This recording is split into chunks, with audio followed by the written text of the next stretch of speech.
No meio de um vazio escuro, um grito agudo ecoou na imensidão. Seguindo o som, feixes de luz se convergiram e provocaram uma explosão catastrófica. O responsável por tudo isso era um menino chamado Aladim, que não fazia ideia de quem era ou por que estava preso ali. Diante dele ajoelhava-se um colossal gigante, um ser de poder imensurável, que se submetia ao menino. Infelizmente, o gigante não podia dizer a Aladim quem era, o que seu nome significava ou por que estava ali. Mas com o poder que possuía, Yugo poderia conceder a Aladim um desejo: ser o mestre do universo com controle absoluto, ter riqueza interminável ou ser abençoado com uma vida eterna. O que Aladim desejasse, Yugo poderia tornar real. Todas essas opções eram tentadoras, mas Aladim não se importou com nenhuma delas e escolheu outra coisa, mudando para um mundo medieval, onde a divisão de classes era brutal, onde os ricos viviam em luxo enquanto os outros trabalhavam suas vidas sem jamais experimentar a liberdade. Alibaba era uma dessas pessoas, afundado em dívidas com um homem chamado Buddle. Ele trabalhava sem parar, sem ver uma saída. Para piorar, enquanto carregava mercadorias, viu algumas crianças sentadas devorando melancias. O garoto comeu tanto que a barriga ficou parecendo um balão, e ele não parava. Era nada menos que Aladim. Alibaba correu para impedi-lo. De onde saiu esse pestinha? Comendo feito um buraco sem fundo. Ele estava prestes a chutar a criança algumas vezes para descarregar sua frustração.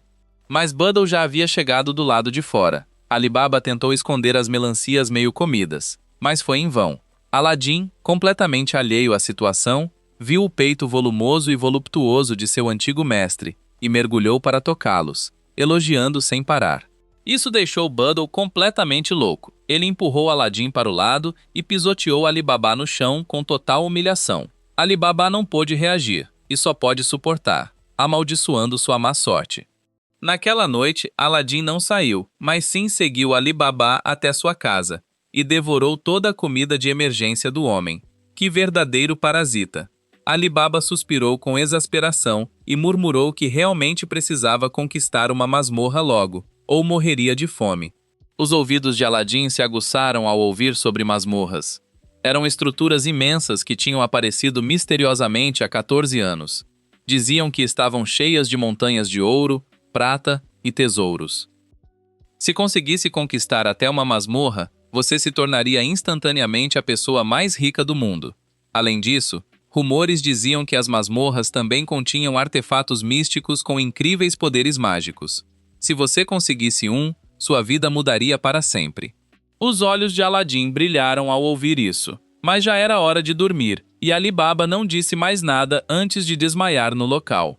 Aladim também não fez perguntas e simplesmente ficou imóvel. Na manhã seguinte, Aladim não acordaria. Então Alibaba não teve escolha a não ser lançá-lo para fora como uma bola de beisebol. Um verdadeiro abuso de infância. Os dois caminharam pelas ruas juntos. Alibaba sonhava em conquistar uma masmorra, obter uma montanha de ouro e então poder convidar garotas voluptuosas para sua casa para um bom tempo. Aladim era jovem, mas tão sem vergonha, totalmente hipnotizado por uma mulher dançando na rua. Ao pular animadamente, Aladim esbarrou em uma garota que carregava uma cesta de limões na cabeça. As colisões fizeram alguns limões rolarem pelo chão. Sua beleza fez os dois quererem correr e ajudar, mas ela já havia pegado os limões e foi embora. Neste momento, Aladim percebeu correntes pesadas em seus tornozelos. Alaba viu também e explicou que ela era uma escrava, uma daquelas pessoas que viveram na miséria a vida inteira, com o destino nas mãos dos outros, viva hoje e morta amanhã. A menina percebeu que alguém viu suas correntes e, envergonhada, tentou puxar a saia para cobri-las, fazendo com que a cesta de limões em sua cabeça caísse. Aladim se aproximou, tocou uma nota em sua flauta e as correntes se quebraram. Agora você é livre, senhorita. Mas em vez de comemorar, todos ao redor congelaram de medo. Roubar uma escrava era crime capital. Antes que Alibaba pudesse explicar, Buddle apareceu. Ele não sabia como os dois conseguiram quebrar as correntes, mas não se importava. Ele se aproximou para agarrá-los, e seus guarda-costas sacaram as lâminas. Nesse momento, Aladim tocou sua flauta novamente. Uma mão enorme surgiu de dentro, girou em um arco largo e afastou os guardas de Buddle. Depois desceu com força bem onde Boodle estava. A onda de choque do golpe liberou uma forte rajada que derrubou todos. A mão azul não matou Boodle, mas o aterrorizou a ponto de desmaiar. Ali Baba avistou soldados se aproximando e pegou a mão de Aladim para fugir. Depois daquele incidente, Ali Baba percebeu que Aladim era um feiticeiro. Então, levou o menino a um lugar que todo homem sonha, e chamou duas belezas com curvas sensacionais para que Aladim pudesse aproveitar à vontade. Depois, começou a convencê-lo a explorar uma masmorra juntos. Aladim queria ir lá de qualquer forma, estava empolgado. Ele concordou sem pensar duas vezes. Ali Baba suspirou aliviado e pediu mais meninas para si. Para seu horror, a que apareceu foi uma mulher enorme, musculosa, com bíceps saltados e um rosto duro e sem emoção, que não parecia diferente de um homem. Após seu serviço entusiástico, Ali Baba saiu do lugar, parecendo que sua alma tinha deixado seu corpo. Justo a tempo, Boodle os encontrou novamente. Para não piorar a situação, os dois decidiram voltar a trabalhar para o homem gordo. Veja só a cara do Ali Baba. Patética, não é? Desta vez, o trabalho era transportar vinho. Era extremamente perigoso porque um monstro que gostava de álcool havia tomado conta do caminho que precisavam seguir. Antes de partir, avistaram a garota de cabelo vermelho junto com um grupo de outros escravos trancados em gaiolas de ferro. Estavam sendo enviados para as minas para trabalhar até caírem mortos. Ali Baba estava furioso, mas não sabia o que fazer. Ao longo da viagem, Boodle continuava falando que ratos são ratos e escravos são escravos. Nascem como lixo, morrem como lixo. Ali Baba estava tão irritado, os punhos cerrados, mas no fim não fez nada, e até concordou com as palavras daquele canalha. Boodle. Aladim o alertou para parar de mentir tanto, ou ele pararia de acreditar em si mesmo. Naquele momento, um grande estrondo sacudiu o chão, que se desmoronou sob eles. A caravana tentou espancar os camelos para se mover mais rápido, mas não conseguiram escapar da terra que desabava. As rodas de madeira não suportaram os tremores e se quebraram. Boodle gritou para todos descerem e salvarem o vinho, deixando-os em perigo para se virarem sozinhos. Abaixo da enorme cratera havia uma planta carnívora gigantesca que veio em busca do álcool. Seus tentáculos atingiram o chão, enviando ondas de choque para fora. Uma garotinha perdeu o equilíbrio e caiu. A garota de cabelo vermelho tentou salvá-la, mas também caiu. Ali Baba se lançou para pegar as duas, e teria sucesso se o homem gordo não tivesse se metido para proteger seus preciosos barris de vinho. Vendo-as cair, Ali Baba ficou em choque. Boodle gritou para salvar o vinho, dizendo que aqueles escravos não valiam nem um barril. Não aguentando mais a crueldade do gordo, Ali Baba declarou guerra e socou Boodle na cara, e então pulou no abismo para salvar as garotas. A planta estava se fechando e ninguém tinha força para abri-la. De cima, Aladim chamou Hugo. Com a ajuda do gigante, Ali Baba conseguiu lançar um jarro de vinho lá dentro, enfraquecendo a planta o suficiente para pegar a mão da garota ruiva. Mas um jarro não foi suficiente. Ele puxou as duas com toda a sua força, se empurrando mais profundo no processo. Mesmo frente à morte, Ali Baba não se arrependia. Pelo menos não teria que mentir ou olhar para a cara do gordo novamente. Vendo isso de cima, Aladim desenrolou o turbante. A seu comando, ele recolheu os barris restantes, voou para o céu e os jogou todos na planta carnívora. Embriagada, a planta soltou Ali Baba. Ali Baba estava radiante por estar vivo, mas Boodle gritava de raiva pelos bens destruídos. Mas isso não importava, já que Hugo os levou facilmente para longe do local. Demoraram um dia inteiro para chegar à masmorra de Amun, apesar de sempre sonhar em conquistar uma masmorra e mudar seu destino. Parado diante dessa armadilha mortal que engolia as pessoas, Ali Baba hesitou. Ele se virou para Aladim e perguntou se queria mudar de ideia. Era a última chance, mas Aladim não parecia bem. Seu corpo parecia turvo e sem foco, e em vez de responder, ele se inclinou para a frente e empurrou Ali Baba pela porta. Ao passarem pela barreira, despencaram por um longo túnel de areia.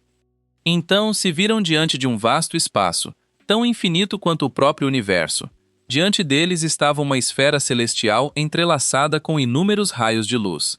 Ela brilhou diretamente no rosto de Ali Baba, cegando-o completamente. Quando abriu os olhos novamente, estava dentro de uma caverna. Abaixo havia água misturada com um líquido negro estranho. Ali Baba reagiu imediatamente, correndo para o lado de Aladim, levantando-o e correndo em direção à saída. Naquele momento, chamas irromperam repentinamente. Pegando o líquido negro e incendiando ferozmente na superfície da água, Ali Baba percebeu que a substância que viu era ainda mais inflamável que óleo, por isso estava correndo por sua vida. Um segundo a mais, e seu traseiro teria sido torrado. Após vagar por um tempo, tiveram que correr novamente quando uma enorme rocha rolou em sua direção. Sentindo que não conseguiram escapar, Aladim chamou Yugo para carregar os dois. A rocha rolou sobre uma ponte, destruindo-a antes de parar. Yugo então pulou no abismo e voltou para a flauta. Ali Baba estava prestes a agradecer a Aladim por salvar sua vida, quando notou que o garoto estava completamente exausto, esgotado de toda a sua força. Invocar Hugo não era algo que Aladim poderia fazer sem mais nem menos. Cada invocação lhe custava parte da resistência e o deixava faminto. Ele já havia chamado Hugo tantas vezes que Aladim comeu como um fantasma faminto sempre que teve a chance. Ali Baba o incentivou a não desistir, dizendo que enquanto sobrevivessem, encontrariam comida eventualmente. Ele se virou por um momento para avaliar os arredores, e quando olhou de volta, Aladim havia sumido. No lugar dele havia uma formiga verde, e Aladim estava próximo gritando por ajuda, pois a formiga tentava comê-lo. Ali Baba não hesitou e puxou Aladim para longe das mandíbulas da formiga. Estavam cercados por um enxame de formigas. Ali Baba puxou uma pequena adaga e enfrentou-as de frente. Durante todo esse tempo, todos achavam que ele só era um conquistador inútil. Mas quando as formigas atacaram, Ali Baba desviou como um relâmpago e contra-atacou com precisão mortal. As formigas eram grandes, mas frágeis, e com cada golpe afiado, caíam facilmente. Justo quando Ali Baba estava prestes a derrotá-las, as formigas de repente se dissolveram e se fundiram em um colossal monstro de 4 membros. Sulcos em seu corpo tomaram um imenso fôlego de ar. Então, sua boca liberou um torrente de fogo. Ali Baba agarrou Aladim e desviou. Sentindo o perigo, Aladim usou suas últimas forças para convocar Yugo. O soco de Yugo despedaçou o ombro da criatura, mas ela não se mexeu enquanto a ferida se regenerava a uma velocidade visível a olho nu. Superando a dor, Aladim soprou em sua flauta mais uma vez. Borboletas douradas surgiram ao redor deles, e uma energia roxa como chamas piscantes se fez presente nas mãos de Yugo. Quando o monstro lançou fogo, Yugo o agarrou com as mãos nuas, e unindo os punhos, desferiu um golpe devastador. A explosão do golpe foi como uma bomba. Quando a fumaça se dissipou, restou apenas uma enorme cratera. Aladim perdeu a consciência completamente após a batalha. Ali Baba o carregou para um lugar protegido. Deu-lhe um pouco de água, deixou-o descansar e tentou pensar em como encontrar comida. No silêncio da masmorra, passos ecoaram. Ali Baba espiou e descobriu que era o Lorde. Ele se perguntava por que o homem estava ali quando o clangor do metal soou. Olhou para a frente e viu a garota de cabelos vermelhos, seguida pelo Lorde. O Lorde ignorou Ali Baba e foi direto até Aladim, chamando-o de mage com profunda reverência antes de levá-lo. Quando Ali Baba tentou intervir, o Lorde ordenou ao seu guarda-costas que atacasse. Mas com as habilidades de combate de Ali Baba, ele rapidamente virou a situação e dominou o guarda. Impressionado com suas habilidades, o Lorde despachou seu escravo inútil e mandou Ali Baba segui-lo. Embora não soubesse o que se passava na cabeça daquele homem, Ali Baba não tinha outra escolha. Eles chegaram a um lugar cheio de pilares de fogo que ardia e morria abruptamente, repetindo isso incessantemente, formando uma barreira que impedia a passagem. Na entrada estava uma pedra com caracteres antigos, uma linguagem compreendida apenas por aqueles com o mais alto nível de educação. O Lorde mal conseguia gaguejar algumas palavras, mas Ali Baba conseguiu compreender cada símbolo e ler toda a inscrição perfeitamente. Isso fez o Lorde se sentir tão inferior que ele apunhalou Ali Baba em frustração. Seguindo as instruções, Ali Baba foi o primeiro a rolar e saltar pelos imponentes pilares de fogo. Do outro lado, havia uma cabeça de dragão de pedra. Tudo o que ele precisava fazer era alcançar o interior e puxar a alavanca. e as chamas parariam, permitindo que os outros 3 passassem com facilidade. Mas no meio do caminho, exatamente onde Ali Baba estava, um pilar de fogo muito maior do que os outros irrompeu. Ele queimava com tanta ferocidade que incinerou seu corpo, deixando apenas um pequeno fragmento de cinzas flutuando pelo ar. Aladim acordou exatamente naquele momento. O Lorde o afastou e explicou a situação, escondendo o fato de que Ali Baba havia morrido e culpando-o por ter roubado a flauta de Aladim. A garota de cabelos vermelhos, percebendo que ambos eram boas pessoas, sentiu um aperto na consciência e se virou. Depois de falar, o Lorde levou seu escravo e seguiu por outro caminho, deixando Aladim aos cuidados da garota de cabelos vermelhos. Notando a expressão fria e tensa de Morgiana, Aladim tentou fazer de tudo para fazê-la rir. Morgiana estava realmente prestes a rir, mas lutou para esconder até que simplesmente não conseguiu mais. Sem saber melhor, Aladim referiu-se à sua terra natal como o Continente Sombrio. Ela não gostou nada desse nome. Era um desdém ao lugar onde nasceu. Morgiana lembrava de sua terra natal como um lugar de beleza, com céus azuis claros e nuvens sonhadoras flutuando. Quando a noite caía, as estrelas apareciam como velas tremeluzentes, iluminando todo o céu. Ao ouvir isso, Aladim realmente quis visitar. Pediu a Morgiana para levá-lo um dia. Mas isso era impossível para um escravo. Aladim poderia quebrar suas correntes físicas a qualquer momento, mas havia correntes invisíveis que ele não podia romper. Apenas Morgiana poderia removê-las. Nesse momento, Morgiana revelou que Ali Baba estava morto. Aladim congelou, se preparando para a dor, quando a cabeça de Ali Baba apareceu por cima. Ele realmente quis xingar, mas se conteve com medo de ser banido. Ali Baba pulou para cumprimentá-los justo quando o senhor voltou correndo de sua exploração. Perseguido por um monstro, ficou chocado ao ver Ali Baba vivo. As instruções na tabela haviam sido lidas apenas pela metade. Ali Baba guardou a outra metade para si. Graças a isso, encontrou o caminho para conquistar a masmorra e voltou para Aladim. Aladim gritou para Morgiana esperar pelo dia em que quebraria suas correntes e retornaria à sua terra natal. Então, saiu correndo. Morgiana ficou ali, atordoada, perdida em uma visão de liberdade, até que o grito do Senhor a trouxe de volta. Usou suas pernas extraordinárias para se impulsionar nas paredes, tentando alcançá-los, mas era tarde demais. Ali Baba e Aladim chegaram ao topo e abriram a porta da verdade, ansiosos pelo que os aguardava do outro lado. Mas, para seu choque, quando a porta se abriu, a sala começou a se dissolver em nada. Aladim rapidamente percebeu que ainda estavam dentro da masmorra. Acima deles havia uma cúpula transparente. À distância, havia estátuas de dragões cuspindo fogo, os mesmos pilares de chamas mortais que haviam cruzado antes.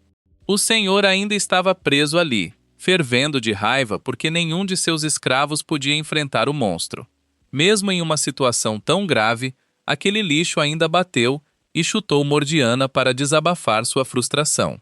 Aladim e Ali Baba não deram muita atenção. Eles viajaram pelo ar em um tapete voador. De acordo com o que Hugo havia contado, abaixo havia um cemitério, ou mais precisamente, uma cidade morta onde ninguém vivia. Depois de voar por um tempo, realmente chegaram ao destino final da masmorra.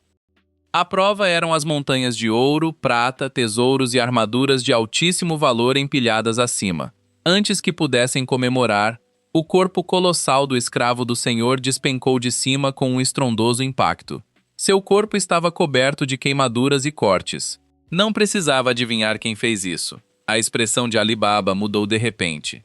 Antes que pudesse avisar alguém, a garota de cabelo rosa se lançou como um canhão e chutou Aladim pelo quarto, batendo-o com força na parede. O impacto deixou uma grande amassado, mostrando quão devastador foi aquele chute. O senhor chegou também. Ele mandou Morgiana vigiar Aladim, enquanto ficou para lidar com Ali Baba. Depois de suportar os horrores da masmorra, o senhor achou que Ali Baba merecia morrer. Por que alguém de sua nobre estirpe deveria sofrer uma jornada tão terrível enquanto este plebeu não? Ali Baba ficou parado por um momento. Que piada! Esta era uma masmorra, um lugar onde vida e morte espreitavam a cada canto sem distinguir entre nobres e plebeus. Se não consegue lidar, volte para casa com a mamãe, príncipe.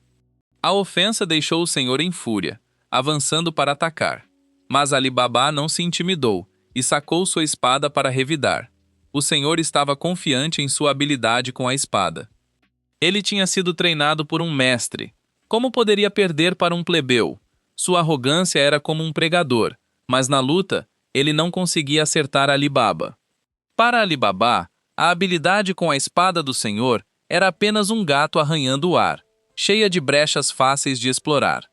Em pouco tempo, Ali Baba tinha o senhor à sua mercê, e poderia ter tirado sua vida a qualquer momento. Mas então o senhor chamou Morgiana. Ali Baba achou que não havia como ela fechar a distância a tempo. No entanto, Morgiana chegou com uma velocidade incrível. Ali Baba mal desviou a tempo e recuou para se manter em posição. Ele não conseguia entender como uma guerreira tão poderosa poderia se resignar a ser escrava. Era uma masmorra. Se ela abandonasse o senhor ali, não sofreria nenhuma punição. Morgiana ouviu e avançou como se estivesse movida por suas palavras. Então segurou a mão de Ali Baba e o lançou contra a parede. O impacto destruiu completamente sua capacidade de lutar, deixando-o indefeso no chão. O senhor se regozijou agora que estava no controle e então ordenou a Morgiana que matasse Ali Baba. Ela hesitou por um momento, já que seria sua primeira vez tirando uma vida. Ela pegou a espada e se aproximou lentamente do alvo. Levantou a lâmina, hesitou brevemente e ainda assim a trouxe para baixo. Nesse instante, uma luz ofuscante rompeu, e a espada que estava intacta se despedaçou. Aladim havia lançado um feitiço à distância. Sem dizer uma palavra, ele exigiu que o senhor devolvesse sua flauta. Naturalmente, o senhor recusou, pois Aladim sempre ficava ao lado de Ali Baba. Assim, Aladim não teve escolha a não ser retomá-la à força. Ao ver a sala se encher com espíritos mágicos, as luzes douradas girando em torno de Aladim como uma tempestade, o senhor ficou ainda mais animado. 10 anos atrás, quando as masmorras apareceram pela primeira vez, ele recebera uma profecia sobre os Magi, aqueles que guiariam os reis. Se escolhido por um Magi, ele seria a criança do destino entre toda a humanidade. Por isso, o senhor estava determinado a fazer com que Aladim o escolhesse a qualquer custo. Se a persuasão falhasse, ele usaria a força. Morgiana foi para atacar Aladim, mas ele já havia criado um campo de gravidade forte o suficiente para segurá-la, mas não foi o bastante. Morgiana ainda conseguiu avançar, então ele brandiu seu bastão em direção a ela. Quando tudo se acalmou, Morgiana estava encurralada em um canto da sala. Ao testemunhar isso, o senhor não teve escolha senão entregar a flauta. Mas ele ainda se agarrava à esperança de que Aladim o escolhesse como rei. Sem chance. Nos olhos de Aladim, tudo que o senhor havia feito era desprezível em vez de admirável. Seu domínio era um paraíso para os nobres, mas um inferno para os mais humildes. Uma pessoa assim não era digna. Aladim voltou até Ali Baba e o convidou a continuar a jornada. Mas, naquele exato momento, círculos mágicos apareceram no chão, e um colossal pilar de fogo irrompeu no centro da sala. Quando tudo finalmente se acalmou, uma entidade colossal se materializou. Era um velho com pele azul e uma longa barba branca. Ele olhou ao redor e perguntou: quem entre eles era o rei? Tanto Morgiana quanto o senhor foram ignorados. Só quando olhou para Aladim, ele se aproximou para cumprimentar os magos. Hugo logo saiu da flauta, gesticulando e falando algo. O velho assentiu e depois cumprimentou Aladim novamente. Aladim estava curioso para saber o que era um mago. Magos são feiticeiros escolhidos pelos deuses para encontrar, treinar e guiar um humano comum a se tornar um rei sábio e excepcional. Humanos não conseguem se sustentar sozinhos. Eles precisam de um rei para liderá-los. As masmorras atuais também servem como um tipo de prova. Ali Baba interveio perguntando se poderia pegar os tesouros agora que haviam conquistado a masmorra. Amon respondeu que claro que poderia, e Ali Baba imediatamente reuniu cada pedaço de ouro e prata no local. Esse salão o garantiria para a vida toda. Era hora de ir para os bares e fazer chover.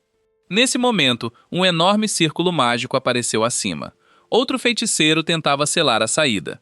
Amon chamou todos e usou sua magia para conduzi-los para fora. Morgiana não sabia o que fazer e hesitava. O grande escravo de antes, ainda vivo, se aproximou e disse para ela ir.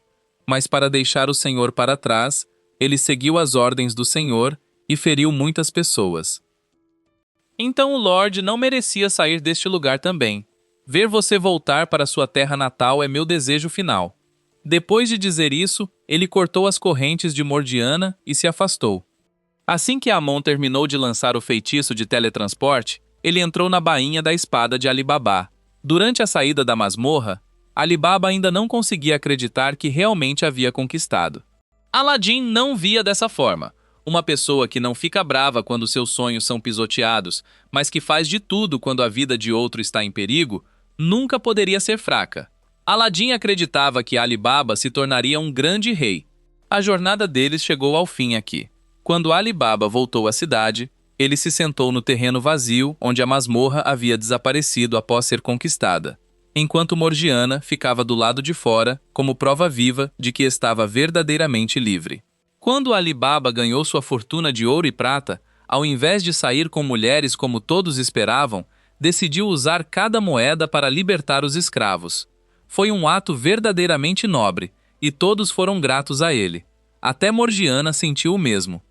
Em vez de voltar para sua terra natal, ela voltou para perguntar se Ali Baba precisava de ajuda com algo.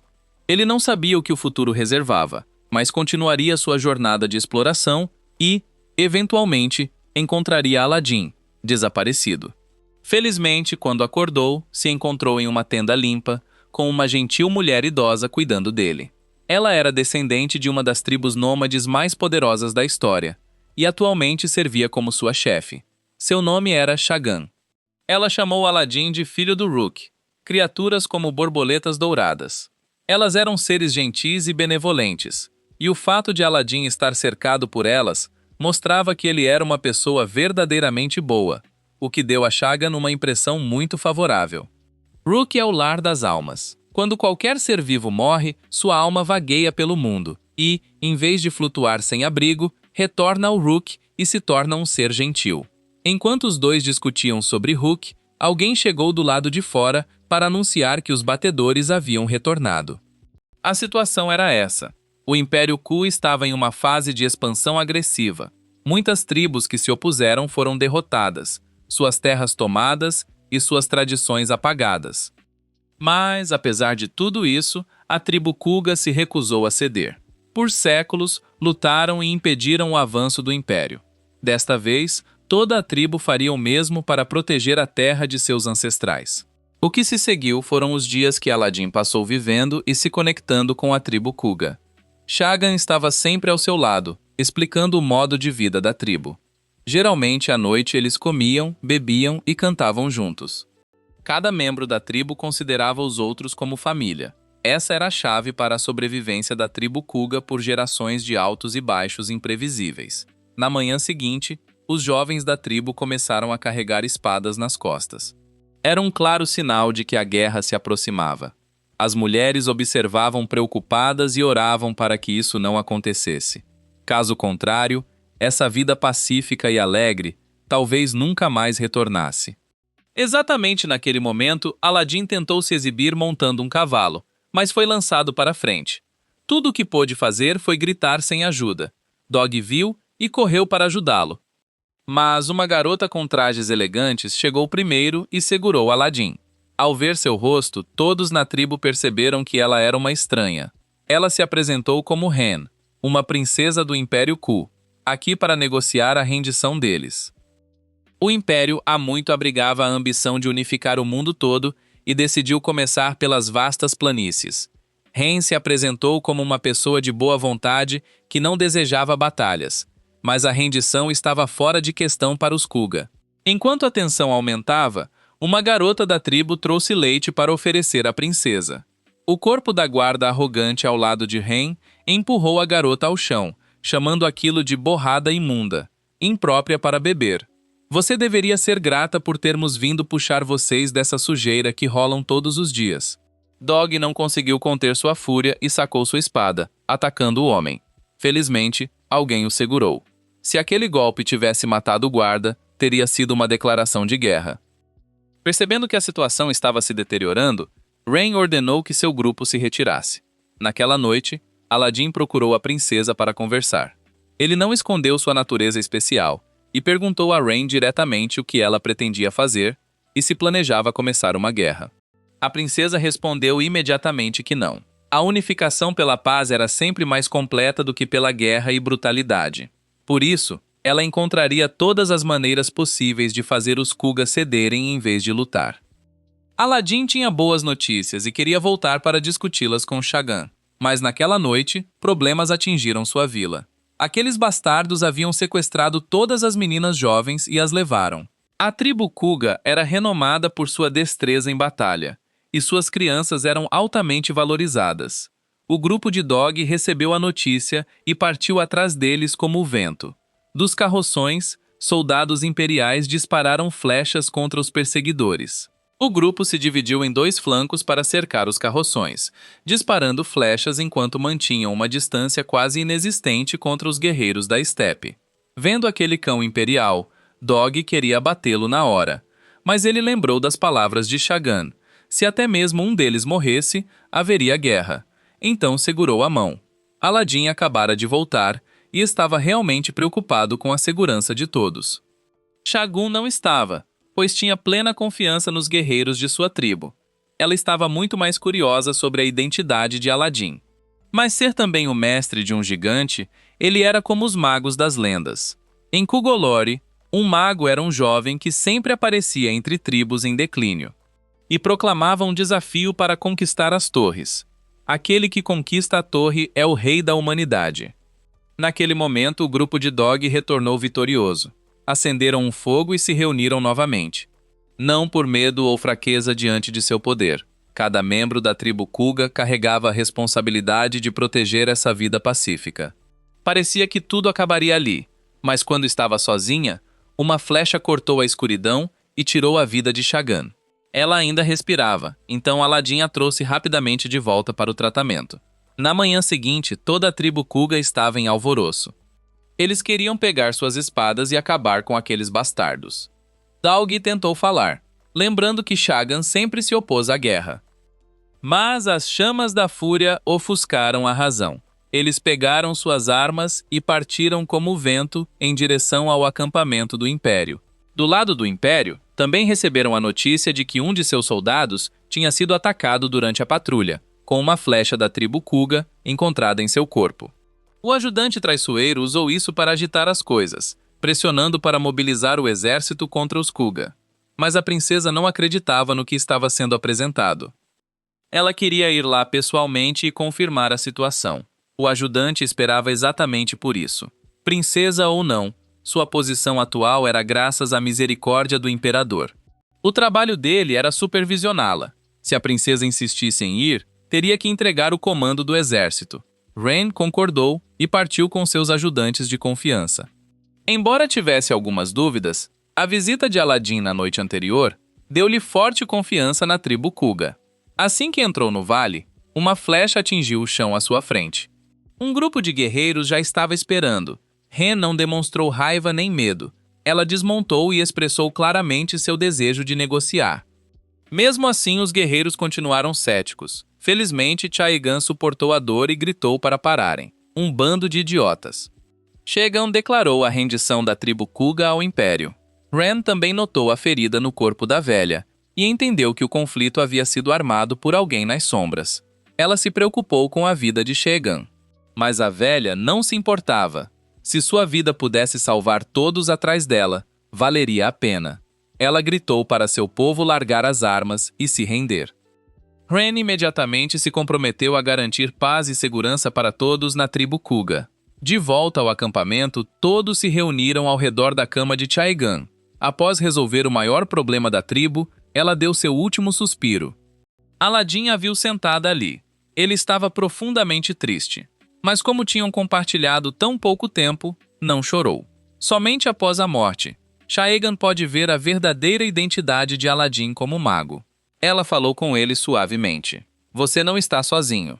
Pode parecer que está só, mas dezenas de milhares de almas estão ao seu lado, prontas para oferecer sua força sempre que precisar. De agora em diante, eu também serei assim, tornando-me parte do seu poder. Assim, Aladdin teve que se despedir de uma avó com quem se aproximou, mesmo sem se conhecerem por muito tempo. No caminho de volta ao acampamento, Rain sabia que enfrentaria muitos problemas, especialmente aquele supervisor. Mas bem naquele momento, ele e suas tropas chegaram. Ao vê-la voltar em segurança, ele ficou visivelmente surpreso. Segundo seu plano, os guerreiros Kuga enfurecidos deveriam ter matado a princesa imperial. Então ele usaria a farsa de se vingar dela para massacrar os bárbaros e exterminar os Kuga. Embora seu plano não tivesse funcionado como esperado, ele não estava nem um pouco preocupado. Matá-la agora e culpar o povo de Chaigan alcançaria o mesmo resultado. Sob seu comando, os soldados dispararam uma salva de flechas em direção a Ren. As flechas assobiaram pelo ar, indo em direção a ela. Justo quando parecia que ela seria morta, as flechas congelaram no ar e caíram no chão. Além de ser princesa, ela também era uma conquistadora de masmorras. Possuindo um poder extraordinário, sua atendente também controlava o vento. Um único golpe foi suficiente para cortar um esquadrão de soldados em charge. Atrás deles, Ren havia entrado em sua forma de batalha e começou a invocar ventos como tornados, lançando os soldados para longe. Embora tivesse derrubado muitos deles, a energia mágica em seu recipiente divino estava quase esgotada. Ren desferiu um golpe poderoso para limpar o campo, mas ao tentar capturar o traidor, ficou chocada ao ver que um exército ainda maior estava atrás dele. Depois de lutar com todas as suas forças, Ren e seus guerreiros foram dominados. Ela estava cercada por soldados, lutando desafiadoramente, desejando um último confronto com o supervisor. Um trapaceiro como ele nunca lutaria de forma justa. Ele simulou aceitar um duelo e mandou seus soldados atirarem nas costas dela, levando Ren a se ajoelhar. Nesse momento, ela havia perdido toda a esperança e se preparava para morrer quando um estrondo violento surgiu ao seu lado. Quando a poeira assentou, Yugo e Aladdin estavam lá. Yugo atirou o supervisor, fazendo-o rolar pelo chão como um boneco de pano. Quanto ao local onde a explosão havia ocorrido, nenhuma alma permanecia viva. Ren ficou realmente astonada pelo garoto diante dela e perguntou quem ele era. Dessa vez, Aladdin se declarou um mago. Ele tocou no vaso divino de Ren, e de dentro dele emergiu outro gigante. Yugo também apareceu, gesticulando e apontando como antes.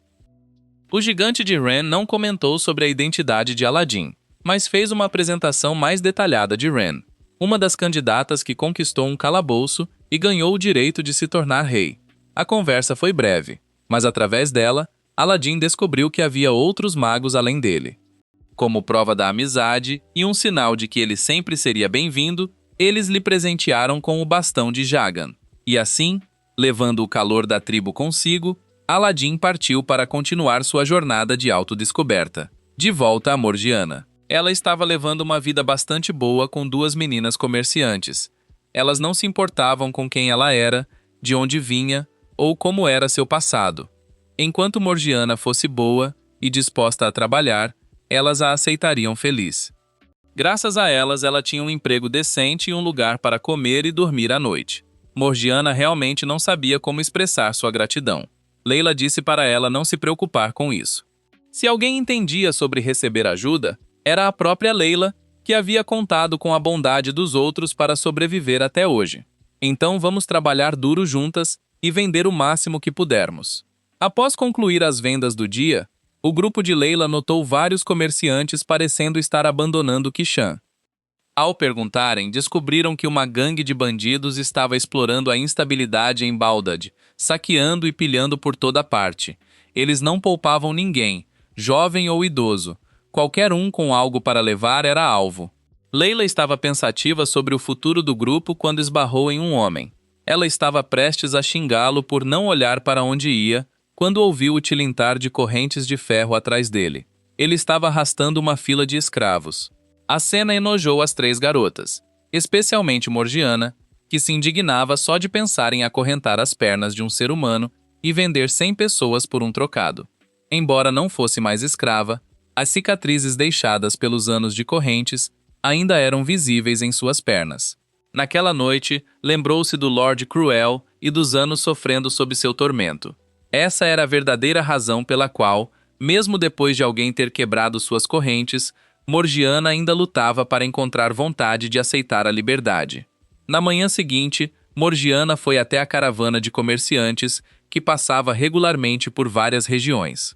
Segundo a rota planejada, eles estavam originalmente indo direto para Baldade, mas como uma gangue de bandidos havia tomado uma posição crítica na estrada, foram forçados a interromper a jornada devido ao extremo perigo. Dias antes, a caravana de um amigo havia se confrontado com aqueles bandidos, e o resultado foi a perda de todos os bens e várias vidas em vão. Mesmo assim, Morgiana estava determinada a seguir por aquele caminho, pois chegar a Baldade era a única maneira de voltar para sua terra natal. Ela perguntou ao mestre da caravana se podiam prosseguir se os bandidos não estivessem mais lá. Após receber a confirmação, Morgiana partiu naquela mesma noite, correndo em direção ao esconderijo dos bandidos. Com suas pernas poderosas, até uma fortaleza no topo de uma alta montanha não era um obstáculo. Ela se apresentou e declarou corajosamente que eles deviam arrumar suas coisas e sumir, ou ela os expulsaria um a um. Os bandidos começaram a rir. Querido, o médico receitou meia pílula por dose, não a inteira. Um bandido 4 vezes seu tamanho se aproximou de Morgiana, olhando para ela de forma desprezível. Mas antes que pudesse fazer algo, ela o socou com tanta força que ele caiu inconsciente na hora. Os outros pararam de rir imediatamente e sacaram as armas, avançando contra ela. Morgiana ficou no centro do cerco como se fosse em uma pista de dança. O poder em suas pernas permitiu que ela atacasse e desviasse graciosamente ao mesmo tempo. Depois de nocautear a maioria, um mais perigoso avançou com um martelo de guerra. Afaste-se, deixa eu te mostrar como se faz. Ele ia atacar quando Morgiana chutou seu rosto, seguida de uma série implacável de socos. Isso lhe garantiu uma viagem sem volta ao hospital. Enquanto Morgiana lutava, o traficante de escravos daquela manhã assistiu à cena. Seus olhos se acenderam. Ele a reconheceu como membro da tribo guerreira mais formidável do continente sul e partiu para capturá-la. Um corvo de repente desceu e atacou Morgiana. Ela desviou a tempo, mas ainda levou um arranhão. O traficante de escravos se revelou. Ela queria nada mais do que acabar com aquele cão, mas não pôde. O arranhão continha uma dose de veneno que deixou a consciência de Morgiana embaçada, antes que ela desmaiasse completamente. Quando ela recuperou a consciência, encontrou uma pesada algema de ferro presa ao tornozelo. Ao seu lado estava uma garota. Na confusão de Baldade, a menina tinha perdido os pais e sido capturada pelos traficantes. Naja não tinha ideia do que a esperava. Então Morgiana contou à garota como era crescer como escrava. Uma vida de surras, correntes que nunca poderiam ser quebradas e um trabalho desgastante até o fim. Naja desabou em lágrimas, gritando pelos pais. Ela estava tão assustada e não queria viver assim. Morgiana lembrou-se de ter se sentido exatamente assim quando criança, aterrorizada e pedindo ajuda. Mas ninguém ouviu e ninguém estendeu a mão. Ela puxou Naja para os braços. Não se preocupe, não deixarei isso acontecer com você. Na manhã seguinte, o grupo de Leila não conseguiu encontrar Morgiana em lugar nenhum. Sabendo que ela deve ter ido a Baldade e encontrado os bandidos, os dois saíram correndo atrás dela. Os mercadores, que já haviam tido o suficiente daqueles bandidos, se uniram e pegaram suas espadas. Enquanto isso, Morgiana acordou e viu Naja com uma febre alta. Ela gritou para os traficantes, pensando que salvariam a garota, mas não. Acabamos de ficar sem comida para as hienas. Alimentem aquela garota a elas. Para escravos de pouco valor, tratar uma doença era um desperdício. Então eram usados para alimentar animais prestes a serem leiloados. Enquanto a corda que segurava Naja era abaixada, as hienas saltaram, mordendo e arranhando a menina.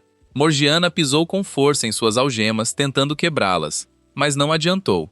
O traficante de escravos disse para ela não se incomodar. Aquelas algemas eram especialmente projetadas para serem inquebráveis. Morgiana pensou o mesmo. Mas bem naquele momento, os espíritos misteriosos apareceram de novo, e a voz de Goltas ecoou. Você realmente desistiu, Morgiana? Acha que vai ficar presa a essas correntes para sempre? Você não é como eu. Você não está mais acorrentada ao sistema de escravidão. Assim que suas palavras terminaram, a corda segurando Naja estourou. Morgiana se lançou no ar e, ao pousar, pisou com força no metal. As algemas não aguentaram a força e se despedaçaram. Morgiana soltou um rugido estrondoso, e um vento violento surgiu naquele momento, fazendo hienas e humanos fugirem em pânico. O traficante de escravos imediatamente liberou um grupo de enormes tigres dente de sabre para matar Morgiana. Todos eram ferozes e ameaçadores, e Morgiana sozinha não seria nem para limpar os dentes deles. Mas quando ela atacou, cada chute era como um martelo na cabeça. As presas dos tigres voaram, e seus enormes corpos caíram, um após o outro. Vendo aquilo, os capangas do comerciante só podiam correr.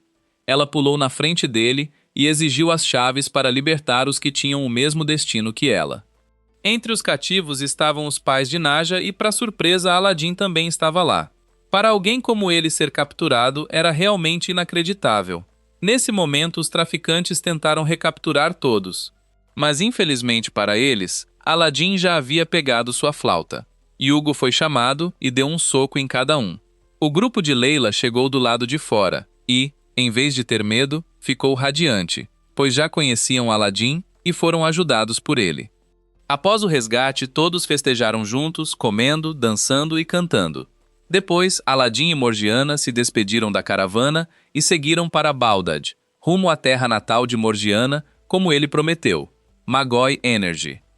Os dois cruzaram o deserto e chegaram a uma terra cheia de árvores verdes. Sempre que alguém a ajudava, Morgiana agradecia tanto que parecia querer fazer um altar para eles, acender incenso e oferecer frutas como agradecimento. Não importava quantas vezes Aladim pedisse para ela relaxar, Morgiana continuava a mesma. Além dele, ela também era muito grata a Ali Baba e ansiosa para o dia em que todos se reunissem. Aladim sentia o mesmo. Ele sonhava acordado em reencontrar seu querido amigo que conquistou a masmorra com ele, quando um homem, só com uma folha cobrindo suas partes, apareceu diante deles. Em situações estranhas como essa, tudo o que basta é um sorriso e um olá. Aladim queria chamar Hugo e dar um soco naquele cara. Felizmente, o homem se explicou a tempo. Seu hábito de beber o deixou apagado na estrada. E quando acordou, tudo em seu corpo tinha sumido. Graças a Deus que encontrou Aladim, que lhe deu uma calça para cobrir o que precisava ser coberto. Caso contrário, não tinha como mostrar o rosto em público. Aladim também se apresentou, como um aventureiro que atravessou o deserto em jornadas incríveis. Sim, estava genuinamente fascinado pelo que o garoto passou. Aventurar-se com amigos era realmente maravilhoso. Ao ouvir que o destino deles era Baldad, se impediu para se acalmarem e respirarem fundo. Eles fizeram como ele disse e sentiram o gosto salgado no ar. Seguindo o cheiro, foram recebidos por uma visão inacreditável. Diante deles estava uma cidade próspera e cheia de vida, e ao lado se estendia o vasto e infinito mar azul. Era Baldad, o destino da jornada. Dizem que Baldad era uma nação florescente desde os tempos antigos, e ainda era, embora enfrentasse alguns problemas complicados. Faixas protestando contra a monarquia eram a evidência mais clara. Um grupo de resistência ativa estava causando alvoroço, e até o exército real não sabia como lidar. Após sua explicação, Sim levou os dois ao seu hotel favorito, onde sempre ficava ao visitar Baldad. Eles eram bem-vindos para ficar ali e, como agradecimento pelas roupas, ele arcaria com todas as despesas de Aladim e Morgiana. Mas, ao se aproximar da entrada, os seguranças pararam Sim por causa de sua aparência suspeita. Com essa aparência, não havia como deixá-lo passar. Atrás da porta, duas pessoas vestidas ricamente suspiraram ao vê-lo. Então é aqui que ele esteve. Quem sabe onde ele foi fazer bico dessa vez? Só com a garantia deles, Sim finalmente conseguiu entrar para descansar. Ele tinha negócios a cuidar, então o grupo se dividiu. Enquanto eram levados ao quarto, Aladim perguntou casualmente como pegar um barco para o sul. Normalmente não seria difícil, mas recentemente um grupo de bandidos com habilidades sobrenaturais apareceu em Baldad. Apesar de serem ladrões, eles frequentemente distribuíam seus produtos roubados para o povo, o que os tornava populares. Seu líder era o miraculoso Ali Baba, e desde que ele apareceu, os bandidos se tornaram ainda mais eficazes. Com certeza não poderia ser o Ali Baba que eles procuravam. Enquanto isso, Sim se reunia com o rei de Baldad. Um olhar para o homem bastou para perceber que ele era medíocre e inútil, nascido para ser um fardo. Sim queria restabelecer o comércio com Baldade e veio negociar. O rei também queria isso, mas Baldade estava lidando com os bandidos. Se Sim pudesse se livrar deles, poderiam conversar. Então ele aceitou a missão relutantemente. Quando os dois grupos se reuniram, Aladim chamou Hugo com entusiasmo, revelando assim que o garoto era um mago. Sim então se apresentou com mais detalhes. Um homem que só pode ser descrito como lendário, que conquistou mais de 7 masmorras e se tornou o mestre de 7 Jin, e que fundou sua própria nação, Sinbad. Soava incrivelmente impressionante, mas alguém inexperiente como Aladim não sabia quem ele era. Sinbad soltou um suspiro profundo. Você realmente é um mago? Deixa pra lá, não importava. Sinbad explicou que precisava capturar um grupo de bandidos em Baldade e precisava da ajuda de Aladim, já que seu próprio vasilhame divino havia sido roubado. Era realmente desesperador. Jafar se sentiu incomodado com tudo isso. Colocar uma criança nisso estava fora de questão. Esse garoto é filho de Salomão. Alguém com esse tipo de poder teria dificuldades para levar uma vida comum. Aladim não se importava se era perigoso. Tudo o que queria era que Sinbad pedisse ao rei para ajudar a encontrar Ali Baba depois que o trabalho estivesse feito. Antes de começar, Aladim e Morgiana sentiram que os bandidos tinham o apoio do povo e se perguntaram se capturá-los era a coisa certa a fazer. Sinbad também não tinha certeza, mas acreditava que distribuir produtos roubados não era mais do que uma desculpa para justificar o crime, então prosseguiriam com a captura de qualquer forma. Segundo informações, 2 alvos poderiam ser atacados em breve. Como Aladim e Morgiana eram crianças, Jafar foi com eles para a segurança. Aladim estava um pouco preocupado com Sinbad. Não deixe que sua atitude aparentemente inútil e despreocupada engane você. Depois de tudo, ele era o rei dos 7 mares. Do lado de Sinbad, eles estavam de guarda quando um comerciante gordo começou a gritar para eles. Antes que pudessem responder, uma multidão dos barracos começou a invadir. Entre eles havia uma mulher frágil segurando uma criança que não passava de pele e ossos.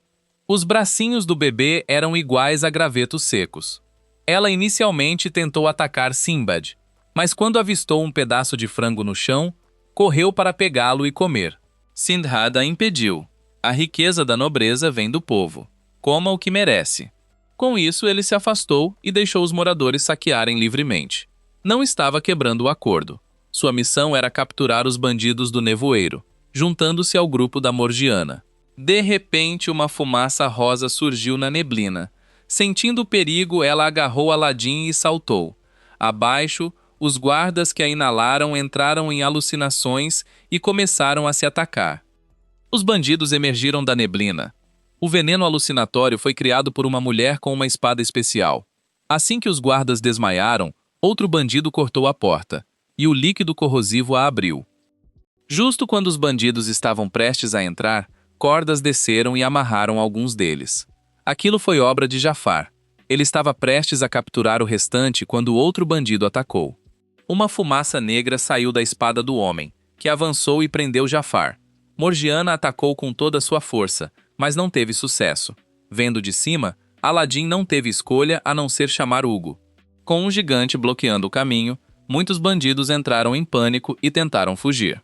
Alguns avançaram para lutar, mas nesse momento, uma figura com a cabeça coberta por tecido apareceu e olhou Aladim nos olhos. Quando o tecido foi removido, era ninguém menos que Ali Baba. Foi um reencontro tão inesperado quanto doloroso. Aladim não conseguia entender como alguém cheio de ideais se tornara um bandido. Ali Baba não parecia disposto a explicar. Atrás deles, o exército real se aproximava. Ele empunhou sua espada imbuída de poder divino, usou seu próprio Magoi como condutor e sua força de vontade como catalisador para invocar Amon. Uma grande chama irrompeu com força aterradora. Diante do poder de um Vessel divino, os humanos eram insignificantes. O exército não pôde fazer nada a não ser assistir impotente enquanto os bandidos escapavam. Ao retornarem ao esconderijo, Aladim conheceu 3 novos membros, que eram os mesmos que haviam despido Sinbad de tudo. Ali Baba estava claramente irritado que Cassim trazia pessoas aleatórias de quem sabe onde. Isso não terminaria bem. Mas, graças a esses recrutas, as crianças do grupo de bandidos tinham comida para comer. Em uma vida normal, uma pessoa come 3 refeições por dia. Mas para essas crianças, 2 refeições eram suficientes para fazê-las sorrir. Seus olhos brilhavam com uma alegria genuína. Talvez essa fosse uma das razões pelas quais um jovem apaixonado como Ali Baba se tornara um bandido. Ele voltou para seu quarto, e ao entrar teve a sensação de que alguém estava lá. Olhou cuidadosamente, mas não viu ninguém e achou que estava imaginando. No instante em que se deitou, Morgiana apareceu. Ela pulou e tapou a boca de Ali Baba. Grite de novo e eu vou quebrar sua cara. Morgiana disse a Ali Baba que Aladim havia viajado milhares de milhas só para vê-lo, apenas para encontrar um bandido em vez do amigo que esperava. Ali Baba não queria explicar, mas Morgiana não aceitou. Ela o ergueu e pulou para fora. Ali Baba gritou por ajuda em vão. Aladim, muito decepcionado, não tinha forças para nada. A esperança excessiva leva a desespero. Apesar de saber que ainda havia muitas coisas empolgantes pela frente, Aladim não conseguia se recompor. Foi então que Morgiana lançou Ali Baba dentro e ele começou a contar sua história. Primeiro, vou falar do meu melhor amigo, o verdadeiro líder dos bandidos, Cassim. Eles eram amigos próximos que cresceram juntos nas favelas, um lugar só de lixo. Ali Baba tinha uma mãe que o amava de todo o coração. Embora fosse uma cortesã, era gentil e cheia de carinho. Não era preciso ouvir mais. Olhar para o homem justo que Ali Baba se tornou era prova suficiente de sua bondade. Cassim, por outro lado, era amaldiçoado com um pai sem valor. O homem não se importava em criar os filhos e os mandava roubar bebida para ele. Sem bebida, os socos voavam na direção das crianças como Mike Tyson. Felizmente, ele sumiu das favelas e Cassim e sua irmã foram acolhidos pela mãe de Ali Baba. Mas os dias mais felizes de suas vidas passaram rapidamente. Sua mãe morreu subitamente de uma doença devastadora. Ali Baba chorou descontroladamente. Mariam fez o mesmo. Apenas Cassim se conteve, pensando no futuro dos 3. No começo, todos trabalharam arduamente para sobreviver. Mas Cassim eventualmente se cansou da rotina diária. Ele se juntou a uma má companhia e começou a roubar comerciantes. Algum tempo depois, o rei Boldad apareceu do nada e declarou que Ali Baba era seu filho perdido, querendo levá-lo para o palácio. Ao ouvir isso, Ali Baba perguntou a Cassim o que ele achava. Em vez de ficar feliz, Cassim o encarou com ódio e mandou Ali Baba se afastar. Ali Baba não podia acreditar que alguém que considerava família diria isso. Furioso, ele atacou Cassim e o agrediu antes de ir embora. A vida no Palácio Real também não era fácil. Ali Baba teve que aprender tudo, como se comportar como um príncipe de verdade, como se tornar um espadachim e um erudito. 3 anos transformaram um garotinho das favelas em um príncipe de nobre porte, mas ele nunca parou de sentir falta do lugar onde sua mãe e seus amigos estavam. Ao voltar, não restava nada além de um terreno limpo e vazio. Ele andou mais para dentro e encontrou seu velho amigo. Estava tão feliz que não percebeu a determinação calculista nos olhos de Cassim. Os 2 saíram para beber e relembrar os velhos tempos. Em seu estado de embriaguez, Ali Baba deixou escapar que havia escavado um túnel para sair do palácio. Ao voltar para casa naquela noite, não notou que estava sendo seguido. Um dia, enquanto o rei estava à beira da morte, expressou seu desejo de passar Boldan para Ali Baba em vez de Abu Mad, que era preguiçoso e incompetente. Ali Baba não sentiu tristeza nem alegria com a notícia. Queria apenas saber o que o rei pensava de sua mãe. Eu realmente amava sua mãe. Meu único arrependimento é não ter conseguido protegê-la no palácio. Nesse momento, uma confusão eclodiu do lado de fora. Ali Baba saiu e encontrou Cassim e sua gangue de ladrões saqueando o palácio. Ele foi atingido por trás e desmaiou. O rei, vendo sua riqueza saqueada e o palácio em chamas, morreu naquela mesma noite de choque. Ali Baba fugiu de Boldad daquela noite devastadora. Seu desejo de conquistar masmorras vinha apenas da busca por ouro para redimir os pecados do passado. Mas, tendo conseguido o que queria, Ali Baba não queria mais explorar masmorras com essas emoções negativas. Se tudo isso fosse verdade, Cassim deveria ser o inimigo jurado de Ali Baba. Isso estava certo. Mas metade de um pão ainda é pão.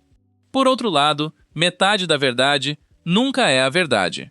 Não passou muito tempo, e uma terra outrora próspera e movimentada agora estava em ruínas, com faixas de protesto e pessoas sem teto nas ruas. Tudo que restava era o vazio. A glória dos anos passados havia desaparecido sem deixar vestígios. As pessoas diziam que os bandidos da névoa eram responsáveis por tudo. Ali Baba procurou Kazem para entender toda a história. Com o poder que agora possuía, ele poderia facilmente quitar contas antigas e tirar a vida de Kazem sem esforço. O ódio de Kazem pela família real não surgiu do nada. Um ano após Ali Baba deixar, uma peste estourou nas favelas. O rei, que eles tinham venerado, não apenas se recusou a ajudar, mas ordenou quarentena e lockdown. Miriam morreu assim. Para conter a peste, o rei ainda mandou que todo o distrito da favela fosse queimado até o chão. Por isso Kassem ateou fogo ao palácio real ao invadir. O rei havia traído seu próprio povo e não merecia mais sentar naquele trono. Ele era a raiz de todo o sofrimento deles. Depois de ouvir isso, Ali Baba não sentiu mais ódio, mas sim que devia um favor ao amigo. Kassem queria tomar o trono, mas não conseguiu. Um ladrão ainda era um ladrão. Mesmo que começasse uma guerra e vencesse, Bagdade continuaria sendo apenas ruínas sem a confiança do povo. Mas Ali Baba era diferente. Ele era da linhagem legítima de Bagdade. Se Ali Baba se tornasse rei, talvez a vida das pessoas comuns mudasse. E assim tudo começou. Ali Baba também foi quem idealizou o plano de roubar dos ricos e dar aos pobres, preparando o terreno para derrubar o rei atual e construir uma nova nação. Ele não queria o trono pelo poder. Este país realmente apodreceu além do reparo. Aladim achou a situação estranhamente familiar. A imagem da tribo Kuga passou diante dele. As pessoas realmente eram as mesmas em todo lugar, lutando por uma vida pacífica. A única diferença era que ninguém como Chagan estava lá para guiar Ali Baba. Mas Aladim chegou bem a tempo. Ele seria quem faria isso. Nesse momento, um estrondo ecoou. A equipe de Kazim veio resgatar Ali Baba. Sabiam que ele fora levado para onde Sinbad, o caçador do seu grupo rebelde, estava.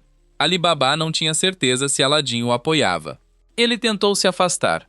Morgiana se moveu para impedi-los, e eles fugiram para o telhado. Abaixo, no hotel, outro grupo de bandidos atacou Sinbad.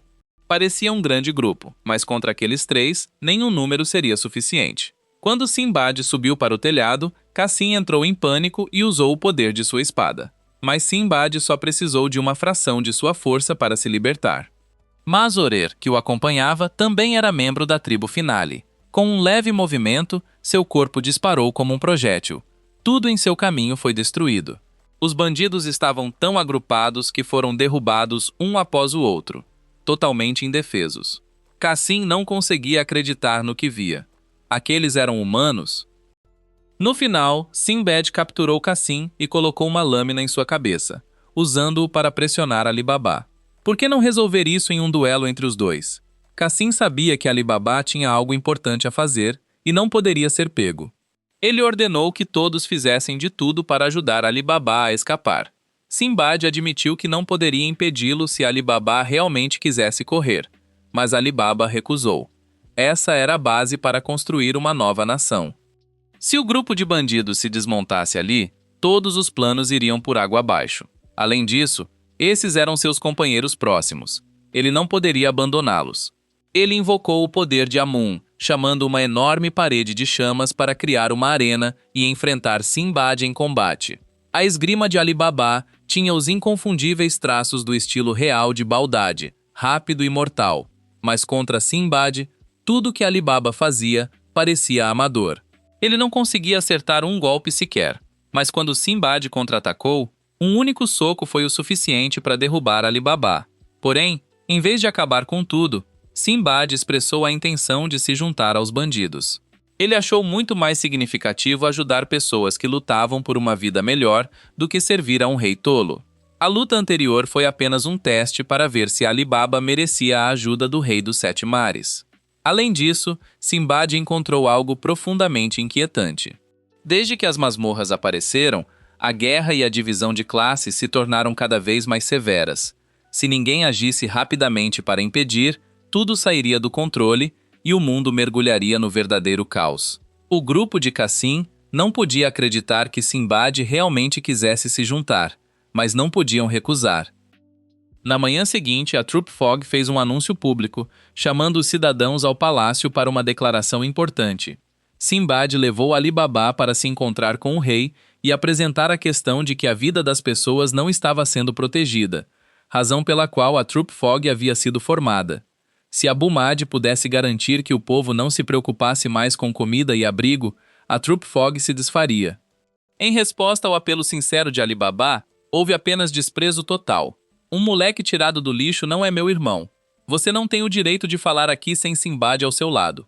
Ali Baba ficou imediatamente furioso e tentou avançar, mas foi segurado pelos guardas. Do lado de fora, as pessoas aguardavam ansiosas, sem saber como estavam as negociações. Aladim pensava que provavelmente tudo se resolveria quando uma figura misteriosa apareceu. No instante em que o estranho passou, Aladim sentiu como se estivesse olhando para o céu noturno, mais profundo, sem nenhuma luz. A figura entrou no palácio, recebida com entusiasmo pelo inútil rei Abu Mahdi. A razão de sua indiferença pela tropa de névoa, em vez de estar preocupado e temeroso como antes, era o Império Ku. Além da figura misteriosa dentro do palácio, havia outra pessoa, um conselheiro financeiro enviado pelo Império Ku. Esse conselheiro exigiria que todos os estados vassalos que aceitassem o domínio de Ku entregassem o controle sobre suas economias nacionais. Isso significava que a vida e a morte de uma nação inteira agora estavam nas mãos de outra pessoa. Abu Mahdi era burro demais para compreender a gravidade das consequências e, em vez disso, usou isso como motivo para ignorar com confiança os bandidos que falavam em nome do povo. O plano de Sinbad para restaurar o comércio de Baldad com sua própria nação também desmoronou a partir desse ponto. Para discutir isso, ele teria que falar diretamente com o imperador do golpe. O recém-chegado misterioso era Judal. Um olhar foi suficiente para saber que ele era perigoso. Até mesmo alguém tão ousado e imprudente quanto Sinbad estava receoso de enfrentá-lo. Ali Baba, que estava gritando de raiva ao seu lado, foi trazido de volta à realidade. Eles não tiveram escolha a não ser ir embora e aceitar que as negociações falharam. Não foi até o anoitecer que a multidão que se reuniu para o importante anúncio finalmente se dispersou. No fundo, todos sabiam qual era o resultado. Um pequeno número ficou para trás porque acreditava em Ali Baba. Mesmo que tudo tivesse desmoronado, eles precisavam ouvir isso dele antes de aceitar. Diante da confiança do povo, Ali Baba não sabia como enfrentá-los.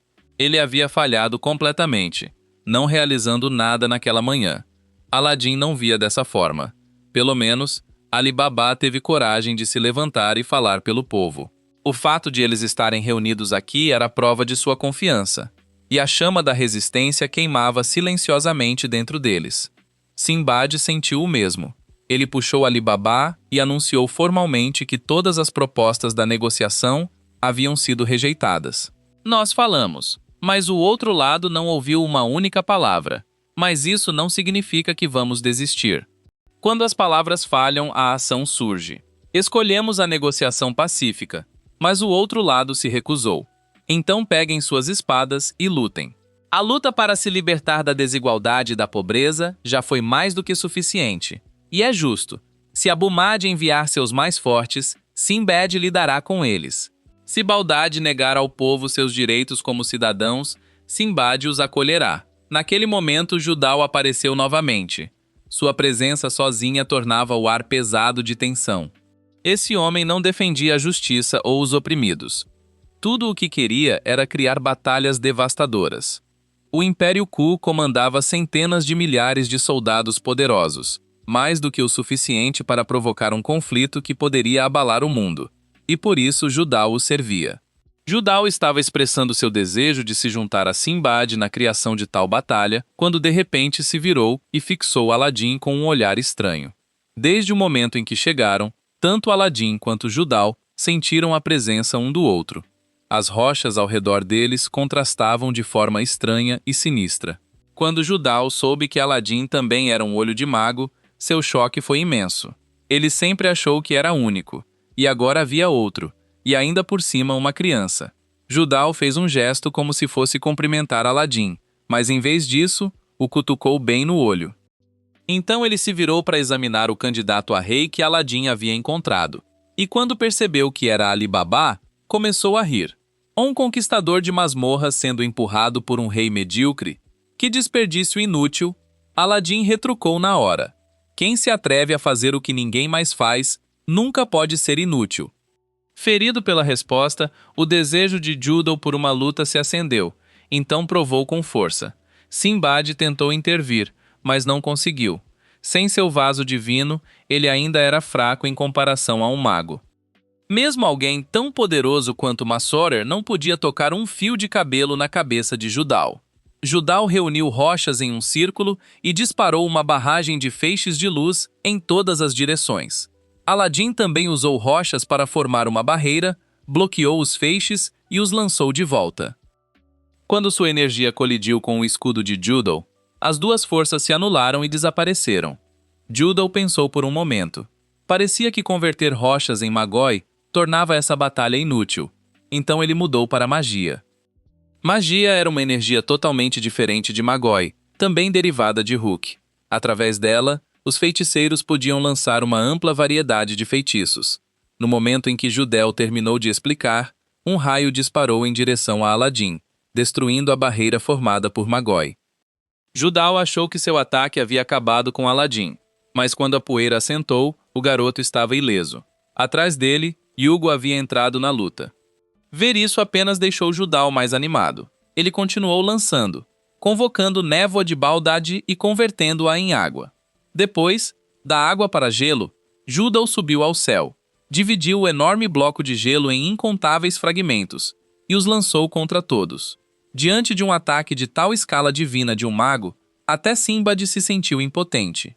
Aladim não era menos poderoso, mas infelizmente ainda não havia dominado o uso da magia. Hugo protegeu Aladim, destruindo os blocos de gelo que vinham em sua direção. Então saltou para o céu e desferiu um golpe devastador que fez Judal colidir com o chão. Mas a barreira de Judel absorveu grande parte do dano, deixando-o com apenas ferimentos leves. Alguns fragmentos de gelo ainda pairavam no ar. Judel os direcionou diretamente para Aladim. O garoto não conseguiu reagir a tempo, então Hugo se jogou na frente de Aladim para salvá-lo. O gelo perfurou profundamente o corpo de Hugo, tornando cada vez mais difícil para ele se mover. Aladim despejou mais Magoi em Hugo, para que ele pudesse empurrar o gelo para fora, mas a situação não melhorou. Mesmo nessas circunstâncias, Judal continuou atacando. Felizmente, a rápida Morgiana puxou Aladim para fora do caminho. Ali Baba avançou e fez seu vaso divino descer. Potencializado por Amon, a lâmina cortou a barreira com facilidade. Judal foi pego de surpresa, mas ainda conseguiu desviar antes de afastar Ali Baba. Justo quando ninguém conseguia mais parar Judal, Hugo de repente avançou e o arremessou contra uma parede a uma velocidade quase inacreditável. Sem pausar, Hugo avançou novamente e desferiu um soco tão poderoso que o terreno ao redor tremeu, e a parede que recebeu o impacto desmoronou. Antes que Judal pudesse recuperar o equilíbrio, outro punho o atingiu. Ele gritou em descrença. Aladim claramente havia parado de canalizar Magoi. Porque o Jin ainda estava se movendo, e até mais forte do que antes. Judal voou para o céu e disparou explosões de luz de rocha como uma distração. Então cravou um enorme fragmento de gelo diretamente no peito de Hugo. Ele achou que isso acabaria, mas Hugo mal se mexeu. Suas mãos subiram para o ar e se juntaram como se estivesse espantando um mosquito, esmagando Judel entre elas. A barreira aguentou apenas um instante antes de se despedaçar. Quando Judel conseguiu se soltar do aperto de Hugo, ele havia perdido completamente a consciência. Seu corpo estava tão machucado que era irreconhecível, claramente à beira da morte. Mas Hugo não parou. Ele levantou as mãos para o céu e as uniu enquanto uma chama roxa surgia. Sinbad percebeu que algo estava muito errado e mandou todos correrem. Quando os punhos de Hugo desceram, o chão se quebrou. O espaço ao redor tremeu violentamente e uma onda de choque ensurdecedora ecoou. Quando tudo finalmente se acalmou, a vasta praça de momentos atrás havia desaparecido. No seu lugar, só havia devastação e uma cratera impossivelmente profunda. Judal, no entanto, ainda estava vivo. Sem aviso, um grupo de pessoas apareceu no céu, montando um enorme tapete com soldados de todos os tipos. Eles eram do Império Ku. E pelo que parecia, os vasos divinos que possuíam não eram poucos. Ao ver o estado de Judal, quase morto, a garota à frente não demonstrou pânico algum. Se algo, ela parecia levemente surpresa por ele ter sido tão espancado. Com o poder de um vaso divino, enquanto ele não estivesse morto, qualquer ferida, por mais grave que fosse, poderia ser curada. Lá embaixo, Yugo ainda queria continuar a luta. Ele havia perdido completamente o controle e não respondia mais aos comandos de Aladdin. Ao ver isso, a mulher puxou o broche ornamental do cabelo e usou o vaso divino para invocar um Jin. Diferente das outras entidades espirituais com suas formas azuis e colossais como Yugo ou Amon, este era um dragão d'água. Quando Yugo avançou e desferiu um soco direto na mulher, o dragão se transformou em uma barreira protetora. No entanto, o calor das chamas de Yugo era intenso o suficiente para evaporar a água e causar desconforto a ela. Quando os dois se separaram, ela murmurou mais uma vez e continuou a extrair poder de seu vaso divino. O broche se transformou em uma espada deslumbrante e afiada, e seu corpo todo mudou, surgindo escamas como as de um dragão. Quando Yugo avançou novamente, uma enorme coluna de água, afiada como uma lâmina, se materializou instantaneamente e perfurou seu peito, deixando um buraco enorme. A ferida era grave demais. Yugo se desintegrou e recuou para a flauta. Um conquistador de masmorras profissional realmente não deve ser subestimado. A garota voltou para o tapete e se preparou para partir. Aladdin não conseguiu conter sua raiva e avançou. Ela olhou para ele com um ar de superioridade e perguntou o que ele queria. Continuar lutando. Yugo só queria proteger as pessoas lá embaixo. Vocês foram os que começaram isso. Após ouvir isso, ela não demonstrou um pingo de remorso nem intenção de punir Judal. Em vez disso, ordenou aos 3 guerreiros atrás dela que descessem e massacrassem todos lá embaixo. Todos os 3 eram poderosos e perigosos. Um igualava a força bruta de Macerer sem que nenhum ganhasse vantagem. Outro era mais rápido que Morgiana. E o terceiro trocava golpes de espada de igual para igual com Alibaba.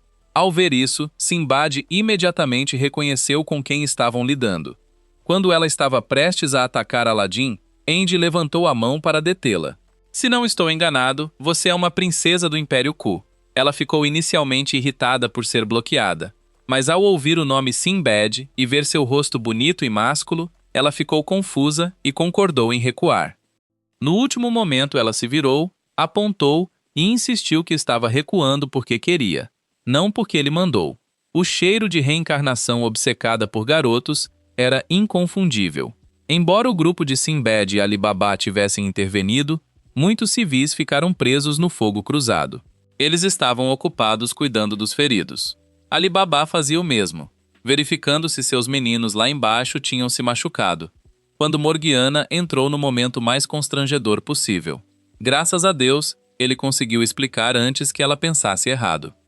Caso contrário, ela poderia achar que ele estava cuidando de seus próprios assuntos com a boca, e nem mesmo pular em um rio apagaria esse mal-entendido. Ela acabara de curar os ferimentos de Alibaba quando as pessoas lá fora descobriram Aladdin caído e inconsciente. A flauta que antes chamava Hugo não tinha mais a estrela que costumava ter. Parece que Aladdin estava tão desesperado para curar os outros que usou seu próprio Magoi. Isso era extremamente perigoso. Se o Magoi de um mago acabasse, poderia significar a morte. Eles o encontraram a tempo. Caso contrário, teria havido um funeral. Uma crise mal havia terminado, e já chegava a próxima. Os bandidos avistaram Alibaba e logo o pressionaram com a pergunta sobre o futuro deles. Quando ele não soube como responder, Sinbad interveio. Já não disse que minha nação ajudaria a todos? Só depois de receber a garantia firme de Sinbad eles partiram em paz. Nesse momento, apareceu uma carruagem puxada por cavalos. À frente estava o general que havia treinado Alibaba. E ele ainda se lembrava do príncipe talentoso que teve a honra de ensinar. Dentro da carruagem estava o vice-rei Sabmed, o segundo irmão mais velho de Alibaba. Ele era conhecido por ser tímido, mas arriscou vir aqui, em território considerado hostil a Boldad. Sinbad ficou surpreso com isso. Mas o que foi ainda mais inesperado foi que Sabmed era o informante que secretamente ajudava o grupo da névoa nas sombras. Ele não planejou isso até descobrir que Ali Baba estava liderando-os. Saad queria que seu irmão salvasse esta nação antes que seu idiota irmão mais velho, cuja cabeça ainda estava presa no útero e cujo caráter era defeituoso desde o nascimento, a destruísse completamente. Quando o antigo rei morreu, o banqueiro chegou disfarçado de especialista financeiro. Naquela época, a economia de Bagdad já estava em péssimas condições sob o governo de Abu Mahd. Sua estupidez havia levado uma nação outrora próspera à pobreza. A partir daí, uma tragédia se desenrolou por todo o país. O chamado especialista financeiro enganou o rei desavisado a adotar uma moeda papel apoiada pelo império do golpe. A partir de agora, não haveria mais necessidade de ouro ou prata nas transações. Bastava usar isso. No começo, o dinheiro papel facilitou o comércio e a economia cresceu. Mas então veio a inflação, um conceito que só foi compreendido na era moderna. O valor do dinheiro papel flutuava descontroladamente. Um pão que custava 1 moeda ontem agora custava 3 hoje. Em vez de ajustar o valor da moeda, o banqueiro introduziu serviços de crédito. Ele deixou todos pegarem o quanto quisessem, com uma condição. Eles tinham que colocar coisas como soberania territorial, direitos marítimos e recursos nacionais como garantia. Para manter seu estilo de vida extravagante, Abu Mahd continuou pegando empréstimos até que a nação não tivesse mais nada. A corte entrou em pânico. Eles estavam completamente quebrados. Mas Abu Mahd não estava preocupado. Ele olhou para a multidão abaixo. Não temos ainda o povo? Basta vender os direitos humanos deles? Abu Mahd queria transformar Bagdad em uma fábrica de escravos. Sob Mahd tremia de medo, dor e fúria enquanto contava a história. Para evitar que aquele pesadelo se tornasse realidade, ele veio aqui para revelar tudo. O sangue de Morgiana ferveu assim que ela ouviu a palavra escravo. Ela imediatamente chamou Sinbad e Alibaba para parar esse plano traiçoeiro. Uma ideia tão estúpida que não poderia ser apenas ignorância natural. Era uma estupidez treinada e cultivada.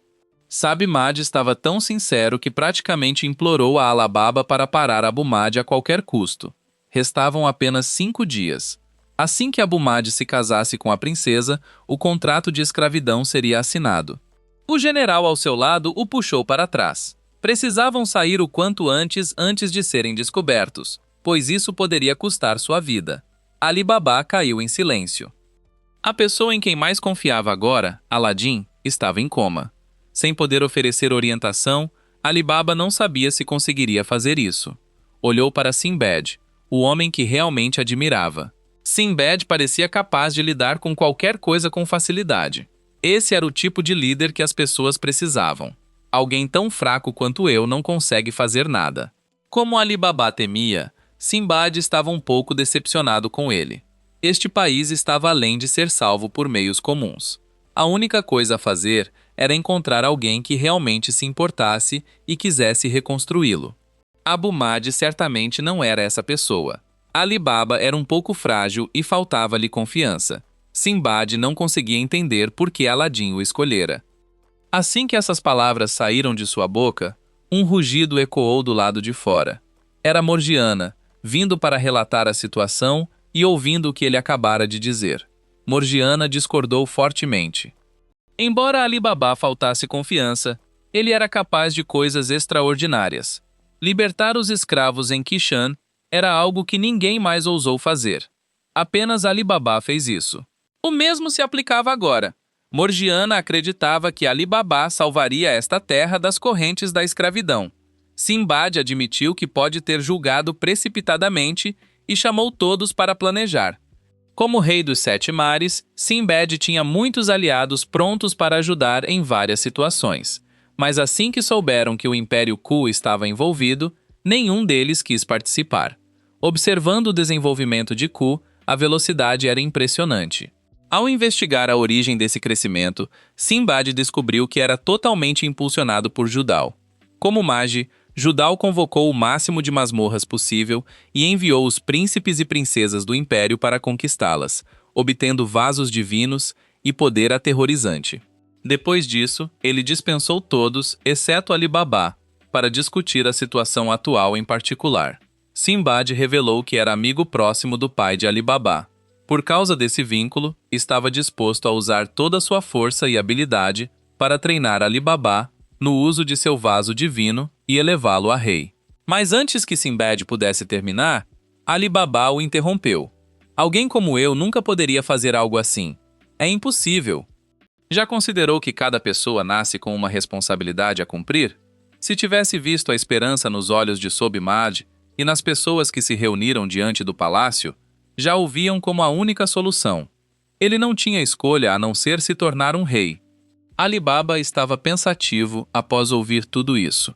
Ele saiu para caminhar pelas ruas e clarear a mente. Viu mães com seus filhos e lembrou-se da própria infância. Ao mesmo tempo, o aviso de Sobhimad ecoava em sua mente. Aquelas pessoas se tornariam escravas e viveriam acorrentadas para sempre se ele não fizesse nada. Nesse momento, as pessoas na rua reconheceram Ali Baba e se aglomeraram ao redor, perguntando sobre as negociações. Antes que pudesse pensar no que dizer, uma corda surgiu do nada e o puxou para um barco. Quando a surpresa passou, ele percebeu que era o grupo de Cassim, que havia escapado há algum tempo sem que ninguém notasse.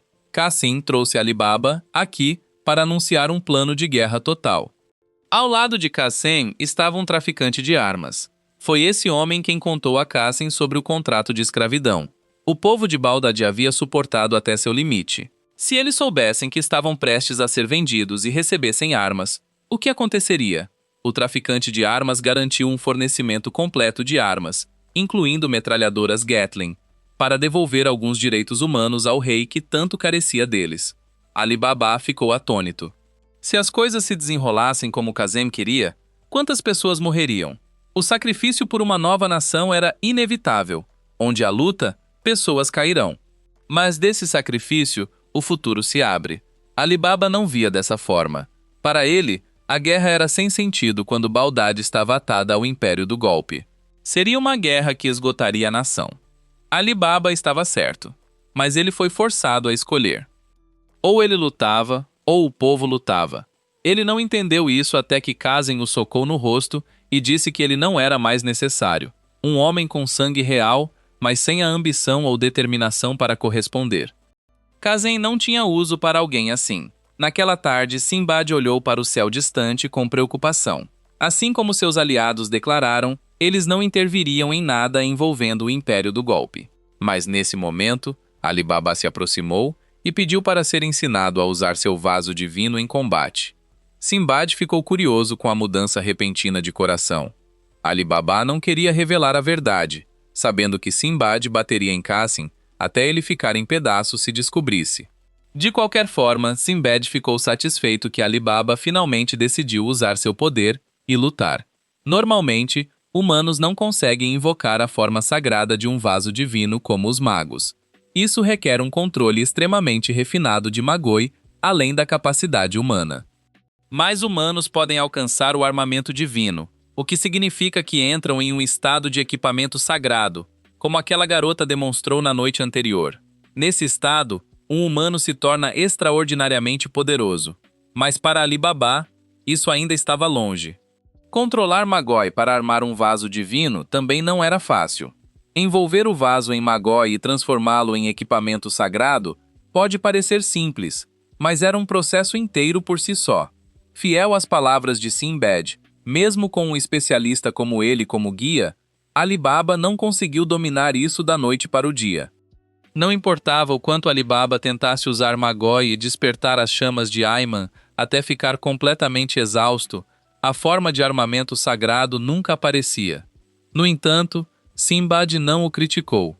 Pelo contrário, ele sorriu com satisfação. Ele admitiu que julgou Ali Baba apressadamente. Esse jovem realmente tinha talento.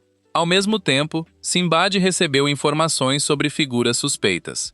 Não se sabia que tempestades eles poderiam desencadear nesse país sofrido. Sinbad também planejava falar com a princesa sobre cancelar o casamento. Ele achava que a princesa concordaria. Jafar e os outros lembraram da expressão dela que gritava que estava apaixonada e não se preocuparam em explicar mais. Além de rei, Sinbad era conhecido como o Dom Juan dos Sete Mares. Na manhã seguinte, Ali Baba acordou cedo para visitar Aladim. O garoto continuava o mesmo, sem sinais de acordar. Isso deixou Ali Baba consumido pela culpa. Se Aladim não tivesse se envolvido, ele não estaria assim. Morgiana não via dessa forma. Aladim o respeitava muito, e ajudar um amigo era uma honra. Depois de ouvir isso, algo começou a brotar no coração de Ali Baba. Ele caminhou direto para o Palácio Real. Do lado de fora, pessoas se aglomeravam pedindo comida e bebida ao rei. Estavam tão famintas que os ossos apareciam, com barrigas pressionando as costas, e bebês sem leite.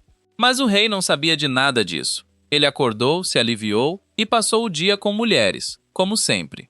Através da multidão, Ali Baba foi se aproximando do portão e revelou sua identidade, pedindo para entrar e falar com Abu Madi.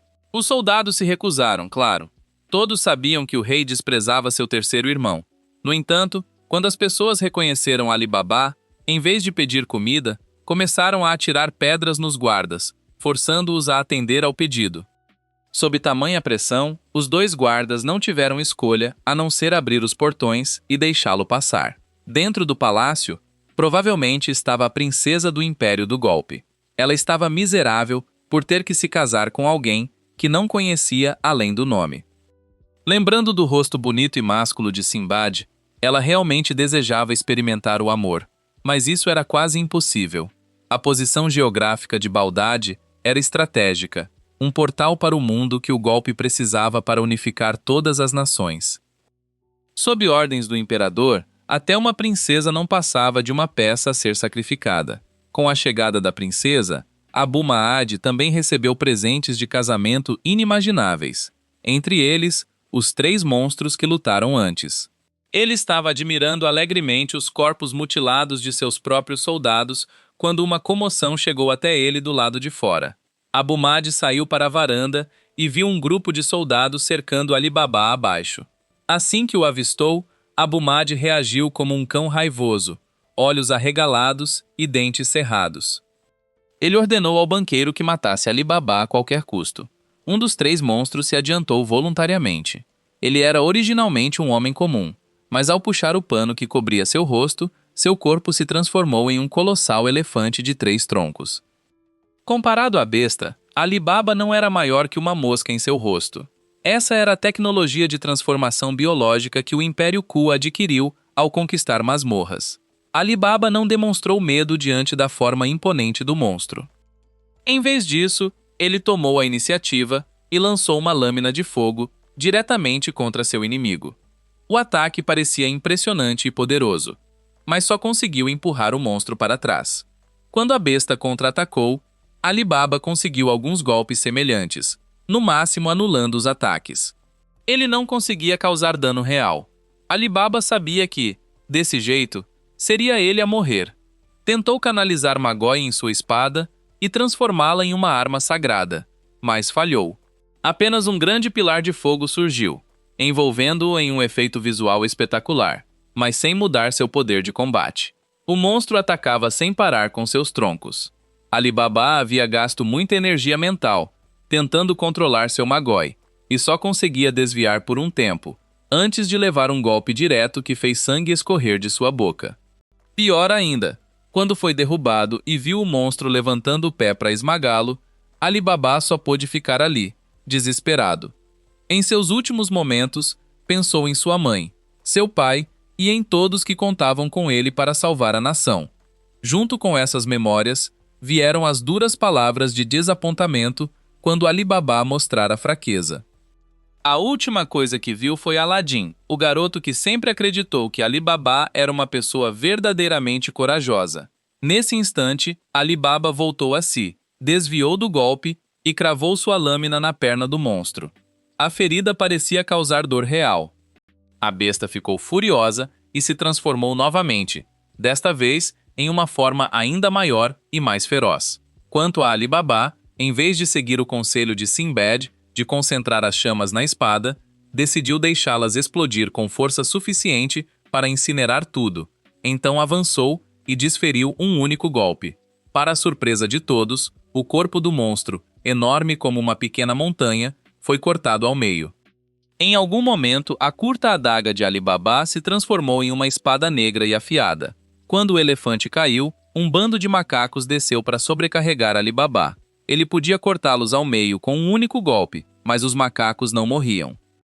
Em vez disso, cada metade se regenerava em um novo corpo. Eles só morriam quando Ali Baba usava as chamas de Amun. O método era eficaz, mas consumia uma quantidade considerável de Magoi. Se isso continuasse, Ali Baba inevitavelmente perderia. Ele estava prestes a atacar o macaco líder para um confronto decisivo quando um par de pés atingiu seu rosto. Era Morgiana. De volta a Kishan, quando Ali Baba saiu sem dizer nada, ele mostrou os mesmos sinais. Então ela já havia adivinhado o que ele estava fazendo. Ali Baba disse a Morgiana para sair dali. Era muito perigoso. Morgiana não disse nada e simplesmente soltou um rugido que fez os macacos dispersarem em terror. Sua maneira de mostrar que agora era incrivelmente forte. Ela podia parecer pequena e delicada, mas um chute na garganta e seria um caixão, não uma cama de hospital. Antes que Ali Baba pudesse dizer mais alguma coisa, Morgiana o pegou e o lançou para frente como um saco de lixo. Graças a isso, ele pôde avançar mais fundo no palácio sem perder mais tempo. Do lado de fora, Morgiana realmente segurou a linha sozinha. Com sua agilidade e o poder incomparável de suas pernas, cada chute descia como um martelo, esmagando os macacos.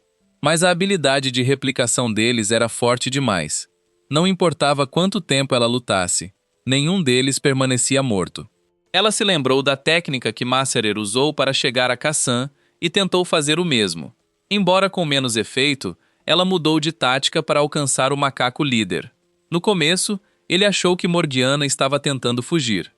Mas no momento em que encontrou o ângulo certo, ela se virou e desferiu um chute devastador que atravessou seu corpo. Quando pousou, a força residual derrubou uma torre inteira, causando estrondos que fizeram o sangue de todos congelar. Dentro, Ali Baba enfrentou o monstro restante. Sob o poder de Amon, ele quase o matou com seu primeiro golpe.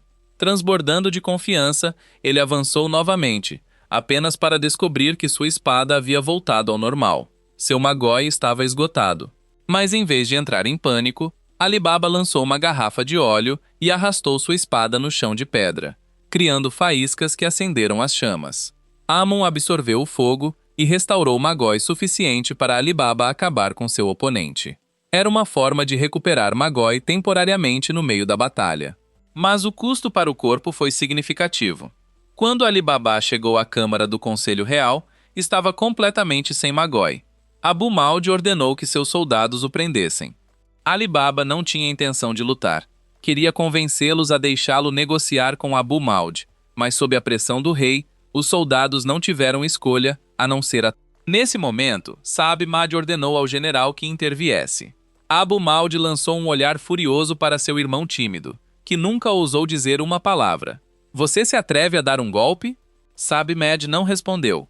Em vez disso, pensou no esforço incansável de Ali Baba e percebeu que não podia mais ficar de fora.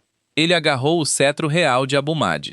Eu sou o vice-rei de Baldade e ordeno a todos os soldados que não tomem nenhuma ação que obstrua as negociações entre Sua Majestade e o terceiro príncipe. Quem desobedecer será executado sem misericórdia.